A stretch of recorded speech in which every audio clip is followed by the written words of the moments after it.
Reading for July 6th, entitled, The Measure of Divine Attention. Wherefore, if God so clothe the grass of the field, which today is, and tomorrow is cast into the oven, shall he not much more clothe you, O ye of little faith? Matthew chapter 6, verse 30.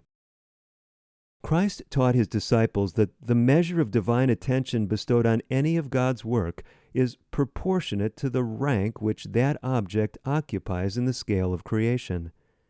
The little brown sparrow, apparently the most inferior of birds, is watched over by Providence. Not one falls to the ground without the notice of our Heavenly Father. The flowers of the field, the grass which clothes the earth with verdure, all share the notice and care of our Heavenly Father. Behold the fowls of the air, Christ said, for they sow not, neither do they reap, nor gather into barns, yet your Heavenly Father feedeth them. Are ye not much better than they? Which of you by taking thought can add 1 cubit unto his stature? And why take ye thought for raiment? Consider the lilies of the field, how they grow. They toil not, neither do they spin. And yet I say unto you, that even Solomon in all his glory was not arrayed like one of these. Matthew chapter 6, verses 26 through 29.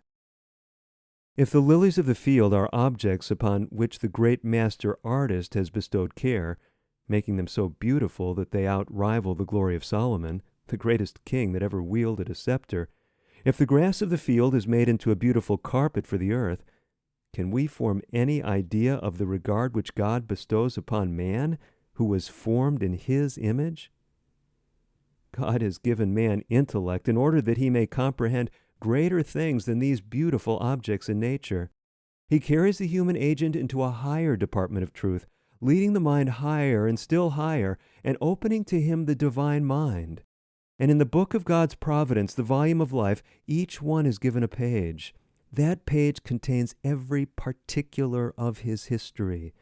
Even the hairs of his head are numbered.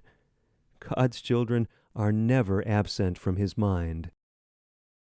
And though sin existed for ages, seeking to counteract the merciful tide of love flowing from God to the human race, yet the love and care that God bestows upon the beings he has created in his own image has not ceased to increase in richness and abundance. God so loved the world that he gave his only begotten Son, that whosoever believeth in him should not perish, but have everlasting life. He crowned his benevolence by the inestimable gift of Jesus. By this sacrifice, a healing flood of life and heavenly grace was poured upon our world.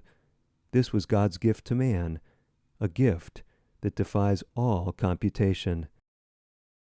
Taken from Letter 4, dated July 1st, 1896, addressed to the men who occupy responsible positions in the work.